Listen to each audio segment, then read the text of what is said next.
Hello all, welcome to Adrenaline. ഇന്ന് നമ്മൾ പഠിക്കാൻ പോകുന്നത് ബയോകെമിസ്ട്രിയിലെ ഇലക്ട്രോഫോറസിസ് എന്ന ടോപ്പിക്കാണ്. So what is electrophoresis? അത് ചാർജ്ഡ് പാർട്ടിക്കിൾസിൻ്റെ മൂവ്മെൻ്റ് ആണ് ത്രൂ ഇലക്ട്രോലൈറ്റ്. ഓക്കെ, ഇലക്ട്രോലൈറ്റിൽ കൂടെ ചാർജ്ഡ് പാർട്ടിക്കിൾസിൻ്റെ മൂവ്മെൻ്റ് ആണ്. ഇത് എപ്പോഴാണ് ഈ മൂവ്മെൻറ്റ് നടക്കുന്നത്? Whenever they are subject to electric field. Okay, ഒരു ഇലക്ട്രിക് ഫീൽഡ് കൊടുക്കുമ്പം ഈ ചാർജ്ഡ് പാർട്ടിക്കിൾസ് ഇലക്ട്രോലൈറ്റിൽ കൂടെ മൂവ് ചെയ്യുന്നതാണ് electrophoresis. So positively charged particles, that is cations, കാഥോഡിന് അടുത്തോട്ട് പോകും. നെഗറ്റീവ്ലി ചാർജ്ഡ് ആയിട്ടുള്ളതോ ആനയോൺസ്, അത് ആനോഡിലേക്ക് പോകും. Then factors affecting electrophoresis. കുറച്ച് ഫാക്ടേഴ്സ് ഉണ്ട് നമ്മുടെ ഇലക്ട്രോഫോറസിസിനെ എഫക്റ്റ് ചെയ്യുന്നത്. ഏതൊക്കെയാണെന്ന് നോക്കാം. ആദ്യത്താണ് ഈ പാർട്ടിക്കിൾസിൻ്റെ net charge. Then mass and shape of particles. Okay, so പാർട്ടിക്കിൾസിൻ്റെ മാസ്, ഷേപ്പ്, നെറ്റ് ചാർജ്, പിന്നെ മീഡിയത്തിൻ്റെ pH, അതുപോലെ ഇലക്ട്രിക് ഫീൽഡ്, നമ്മൾ സപ്ലൈ ചെയ്യുന്ന ഇലക്ട്രിക് ഫീൽഡിൻ്റെ സ്ട്രെങ്ത്, അതുപോലെ നമ്മൾ എപ്പോഴും സപ്പോർട്ടിംഗ് മീഡിയം കൊടുക്കും, അതിൻ്റെ പ്രോപ്പർട്ടീസ്, പിന്നെ ടെമ്പറേച്ചർ. ഓക്കെ, ഇതാണ് ഫാക്ടേഴ്സ്. ദെൻ ഇലക്ട്രോഫോറസിസ് അപ്പാരറ്റസ് എന്നൊരു കാര്യമുണ്ട്. ഈ ഇലക്ട്രോഫോറസിസ് നടക്കുന്നത് ഈ ഇലക്ട്രോഫോറസിസ് അപ്പാരറ്റസിലാണല്ലോ. സോ ആ ഒരു സിസ്റ്റത്തിൽ എന്തൊക്കെയുണ്ട്? ഇലക്ട്രോഫോറസിസ് ടാങ്ക് ഉണ്ട്, അതിനകത്താണ് ബഫർ ഹോൾഡ് ചെയ്തേക്കുന്നത്. അതുപോലെ it is fitted with electrodes. അതുപോലെ ഒരു പവർ പാക്ക് ഉണ്ട് to supply electricity at constant current and voltage. ഈ ഒരു ഫിഗറാണ് ഇലക്ട്രോഫോറസിസ് അപ്പാരറ്റസ്. ഓക്കെ, അതിനകത്ത് ഒരു ഇലക്ട്രോഫോറസിസ് ടാങ്ക് ഉണ്ട്, അതിനകത്താണ് ബഫർ ഹോൾഡ് ചെയ്യുന്നത്. അതുപോലെ ഇലക്ട്രോഡ്സും ഉണ്ട്. അതുപോലെ ഒരു പവർ പാക്ക് ഉണ്ട് ഇലക്ട്രിസിറ്റി സപ്ലൈ ചെയ്യാനായിട്ടും. ആ ഇലക്ട്രിസിറ്റി എങ്ങനെയാണ്? At constant current and voltage. Okay, then support medium four electrophoresis. ഈ ഇലക്ട്രോഫോറസിസിൻ്റെ നമ്മൾ പറഞ്ഞു പ്രോപ്പർട്ടി ഓഫ് സപ്പോർട്ടിംഗ് മീഡിയം ഒരു ഫാക്ടറാണ് ഇലക്ട്രോഫോറസിസിനെ എഫക്റ്റ് ചെയ്യുന്നത്. Okay, then if the support medium is a filter paper, electrophoresis carry out ചെയ്യുന്നത് ഒരു 16 to 18 അവേഴ്സിലായിട്ടായിരിക്കും അറ്റ് ലോ വോൾട്ടേജ്. ഓക്കെ, അപ്പോൾ ആദ്യത്തേതാണ് നമ്മൾ പറഞ്ഞ ഫിൽട്ടർ പേപ്പറാണ് സപ്പോർട്ടിംഗ് മീഡിയം എങ്കിൽ ഒരുപാട് നേരം എടുക്കും. അതുപോലെ ലോ വോൾട്ടേജിലും ആയിരിക്കും ഇലക്ട്രോഫോറസിസ് നടക്കുന്നത്. അപ്പോൾ അതിൻ്റെ ഡിസഡ്വാൻറ്റേജ് എന്താണ്? ലോങ് ടൈം ഇൻ്റർവെലും, അതുപോലെ diffusion of the particles leading to blurring of മാർജിൻസും. ദെൻ നമ്മൾ പറയുവാണെങ്കിൽ പ്രിഫേർഡ് ആയിട്ടുള്ള solid support medium. Okay, the preferred solid support medium for horizontal electrophoresis എന്ന് പറയുന്നത് സെല്ലോസ് അസറ്റേറ്റ് മെമ്പറിനാണ്. അത് എക്സ്പെൻസീവ് ആണ്, പക്ഷേ ലെസ് ദാൻ 1 hour അത് എടുക്കുകയുള്ളൂ. അതുപോലെ എക്സലൻറ്റ് സെപ്പറേഷൻ ആയിരിക്കും വിത്തൗട്ട് ഡിഫ്യൂഷൻ. നമ്മുടെ ഫിൽട്ടർ പേപ്പർ ആയിരുന്നെങ്കിൽ അതിൻ്റെ പ്രശ്നമായിരുന്നു നല്ല ടൈം എടുക്കും, ലോ വോൾട്ടേജ് ആണ്, ബ്ലറിങ് ഒക്കെ വരും. അതൊന്നും നമ്മുടെ സെല്ലർ അസറ്റേറ്റ് മെമ്പറിനാണ് ഫിൽട്ടർ സപ്പോർട്ട് മീഡിയം എങ്കിൽ ഈ കാര്യങ്ങളൊന്നും ഇല്ല. അത് പക്ഷേ എക്സ്പെൻസീവ് ആണ്. Take less than 1 hour, excellent separation without diffusion. Then about agar or agarose, അത് സെല്ലോസ് അസറ്റേറ്റ് വെച്ച് നോക്കുമ്പം ലെസ് എക്സ്പെൻസീവ് ആണ്. അബൌട്ട് 90 minutes ആണ് ഇത് എടുക്കുന്നത്. ഇറ്റ് ഈസ് ഈ അഗാർ അല്ലെങ്കിൽ അഗാരോസ് ആണ് modified for immunoelectrophoresis. Then ഇതിൻ്റെ യൂസ് എന്താണ്? It has a support to separate different types of protein mixture as well as nucleic acid. Nucleic ആസിഡും പ്രോട്ടീൻ മിക്സ്ചേഴ്സൊക്കെ സെപ്പറേറ്റ് ചെയ്യാനായിട്ടുള്ളതാണ് ഈ അഗാർ അല്ലെങ്കിൽ അഗാരോസ്. ഇനി ഈ അഗാരജിൽ ഇലക്ട്രോഫോറസിസിൽ normal serum is separated into 5 bands. 5 bands ആയിട്ട് നോർമൽ സെറം സെപ്പറേറ്റ് ചെയ്യുന്നുണ്ട്. ഓക്കെ, ഇനി റിലേറ്റീവ് കോൺസെൻട്രേഷൻ നമ്മൾ പറയുവാണെങ്കിൽ ആൽബുമിൻ ഒരു 55 to 65% ഉണ്ട്. ആൽഫ 1 ഗ്ലോബുലിൻ 2 to 4% ഉണ്ട്. ആൽഫ 2 ഗ്ലോബുലിൻ 6 to 12% ഉണ്ട്. ബീറ്റ ഗ്ലോബുലിൻ 8 to 12% ഉണ്ട്. ഗാമ ഗ്ലോബുലിൻ 12 to 22% ഉണ്ട്. സോ ആ 5 bands albumin, alpha 1 globulin, alpha 2 globulin, beta globulin and gamma globulin. അതാണ് അഗാരജിൽ ഇലക്ട്രോഫോറസിസിൽ 5 ബാൻഡാണ് കിട്ടുന്നത്.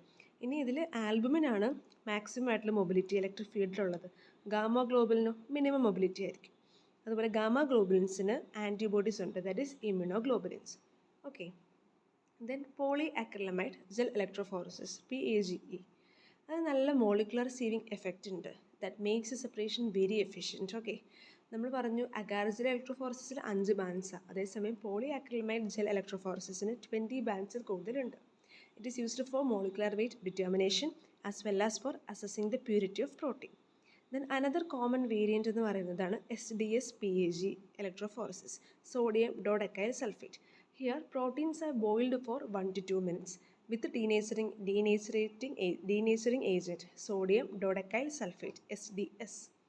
ഓക്കെ, ഇതാണ് കുറച്ച് ഇലക്ട്രോഫോറസിസ് നമ്മൾ പറഞ്ഞത്. ഇനി ഈ ഇലക്ട്രോഫോറസിസ് കഴിഞ്ഞ് നമുക്ക് കിട്ടുന്ന ചാർട്ട് ഉണ്ടല്ലോ, അതാണ് ഈ ഇലക്ട്രോഫോറട്ടോഗ്രാം. ദിസ് ക്യാൻ ബി നമുക്കിത് സ്കാൻ ചെയ്യണമല്ലോ. എങ്ങനെ സ്കാൻ ചെയ്യാൻ പറ്റുന്ന? Using densitometer and each band is ക്വാണ്ടിറ്റഡ്.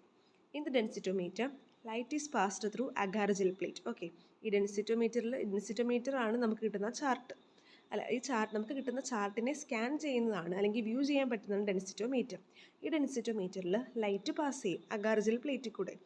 then the absorption of light will be proportional to quantity of the protein present on band. Okay, അപ്പം ഇവിടെ ഡെൻസിറ്റോമീറ്ററിൽ ലൈറ്റ് അഗാർ ജെല്ലിൽ കൂടെ pass ചെയ്ത് കഴിയും. എന്നിട്ട് എൻ്റെ റൂൾ എങ്ങനെയാണ്? The absorption of light will be proportional to quantity of the protein present. Then immunoelectrophoresis. ഇവിടുത്തെ electrophoretic separation is followed by antigen antibody reaction. അതുകൊണ്ടാണ് അതിനെ ഇമ്മ്യൂണോ ഇലക്ട്രോഫോറസിസ് എന്ന് വിളിക്കുന്നത്. Then capillary electrophoresis. ഇവിടെ ഈ ജെല്ല് നമ്മൾ എവിടെ ആയിരിക്കും എടുക്കുന്നത്? Gel is taken in capillary tube. Amino acid, protein, drug, vitamins, carbohydrate, nucleotide ഇതൊക്കെയാണ് സെപ്പറേറ്റ് ചെയ്യാൻ പറ്റുന്നത്. മൈക്രോചിപ്പ് ഇലക്ട്രോഫോറസിസ് ആണ് that applies the basic principle of capillary electrophoresis.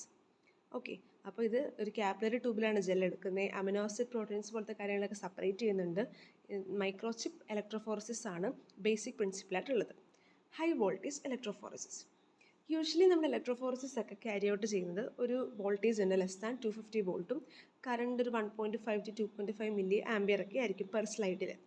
പക്ഷേ നമ്മൾ പറഞ്ഞു separation of molecule depends upon the strength of the current ആണെന്ന്. So നമ്മൾ higher voltage നമ്മൾ എടുക്കുന്നുണ്ട്, around 400 to 2000 volt. High voltage use ചെയ്തൊരു ഇലക്ട്രോഫോറസിസ് ആയതുകൊണ്ടാണ് ഇതിനെ ഹൈ വോൾട്ടേജ് ഇലക്ട്രോഫോറസിസ് എന്ന് വിളിക്കുന്നത്. എന്നിട്ട് അഡ്വാൻറ്റേജ് എന്താണ്? ഭയങ്കര വോൾട്ടേജ് ഇല്ലേ, അതുകൊണ്ട് തന്നെ പെട്ടെന്ന് തന്നെ കിട്ടും. Result could be obtain within half an hour. Okay, അതുപോലെ for the separation of protein, nucleic acid from biological fluid. ഇനി നമ്മൾ ഇലക്ട്രോഫോറസിസിലൂടെ കുറച്ച് അബ്നോർമൽ പാറ്റേൺസ്, ക്ലിനിക്കൽ ഡിസീസിലുള്ള അബ്നോർമൽ പാറ്റേൺസ് നമുക്ക് ഡെമോൺസ്ട്രേറ്റ് ചെയ്യാൻ പറ്റും. ആദ്യത്താണ് ക്രോണിക് ഇൻഫെക്ഷൻ. ക്രോണിക് ഇൻഫെക്ഷനിൽ ഗാമ ഗ്ലോബുലിൻസ് ഭയങ്കരമായിട്ട് കൂടിയിരിക്കും. Okay, but the increase is smooth and wide based. Okay, then next one multiple myeloma. Okay, പാരാപ്രോട്ടീനീമിയയിൽ ഒരു ഷാർപ്പായിട്ടുള്ള സ്പൈക്ക് ഉണ്ടായിരിക്കും. ഓക്കെ, പാരാപ്രോട്ടീനീമിയയിൽ ഷാർപ്പ് സ്പൈക്ക് കാണും. അത് നമ്മൾ എം ബാൻഡ് എന്ന് വിളിക്കുന്നുണ്ട്. അതിന് കാരണം എന്താ? Due to monoclonal origin of immunoglobins in multiple myeloma. Multiple മൈലോമയിൽ ഇമ്യൂണോഗ്ലോബിൻസിൻ്റെ മോണോക്ലോണൽ ഒറിജിൻ ഓഫ് ഇമ്യൂണോഗ്ലോബിൻ കാരണം ഒരു എം ബാൻഡാണ് ഉണ്ടാവുന്നത്. Okay, then fibrinogen. സെറത്തിന് പകരം നമ്മൾ പ്ലാസ്മയാണ് ഇലക്ട്രോഫോറസിസിൽ യൂസ് ചെയ്യുന്നതെങ്കിൽ ഫൈബ്രിനോജൻ ഭയങ്കര പ്രൊമനൻ്റ് ആയിരിക്കും. എവിടെ? ഗാമ റീജിയനിൽ. ഓക്കെ, സെറത്തിന് പകരം പ്ലാസ്മ യൂസ് ചെയ്യുവാണെങ്കിൽ. Then primary immune deficiency. Gamma globulin fraction ഇവിടെ കുറവായിരിക്കും. Nephrotic syndrome. എല്ലാ പ്രോട്ടീൻസും എക്സെപ്റ്റ് വെരി ബിഗ് മോളിക്യൂൾസ് ആണ് loss through the urine. Okay, and so the alpha 2 fraction അതിലെന്തുണ്ട്? മാക്രോ ഗ്ലോബുലിൻ ഉണ്ട്. അത് ഭയങ്കര പ്രൊമനൻ്റ് ആയിരിക്കും. കാരണം നെഫ്രോട്ടിക് സിൻഡ്രോത്തിൽ ബിഗ് മോളിക്യൂൾസ് വെച്ച് ബാക്കി എല്ലാ പ്രോട്ടീനും ലോസ്റ്റ് ആവും. ഓക്കെ, ഇവിടെ പ്രൊമനൻ്റ് ആയിട്ടുള്ളത് alpha 2 fraction that contain macroglobulin. Then cirrhosis of liver. Albumin synthesis by the liver ഭയങ്കരമായിട്ട് കുറയും, കാരണം ലിവറിൻ്റെ പ്രശ്നമുണ്ടല്ലോ. സോ അതിന് കോമ്പൻസേറ്ററി ആയിട്ട് എക്സസ് സിന്തസിസ് ഓഫ് ഗ്ലോബുലിൻ കാണും by reticuloendothelial system. Okay, so albumin level liver cirrhosis ആണ്. Liver ആണല്ലോ ആൽബുമിനെ സിന്തസൈസ് ചെയ്യുന്നത്. സോ ആൽബുമിൻ സിന്തസിസ് അവിടെ കുറഞ്ഞു, അതിന് കോമ്പൻസേറ്ററി ആയിട്ട് ഗ്ലോബുലിൻ അവിടെ കൂടി. ആര് വഴി? റെറ്റിക്കുലോ എൻഡോത്തീലിയൽ സിസ്റ്റം വഴി.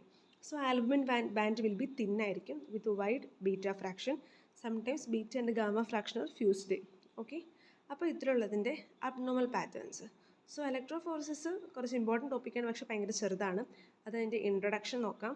അതിൻ്റെ ഫാക്ടേഴ്സ് അഫക്റ്റിംഗ് അപ്പാരറ്റസ് എന്താണ്, കുറച്ച് സപ്പോർട്ട് മീഡിയം, കുറച്ച് ടൈപ്സ് ഓഫ് ഇലക്ട്രോഫോറസിസ് നമ്മൾ പറഞ്ഞു. Then abnormal patterns in clinical diseases. Okay, അപ്പം ഇത്രയുള്ള ഇലക്ട്രോഫോറസിസ്.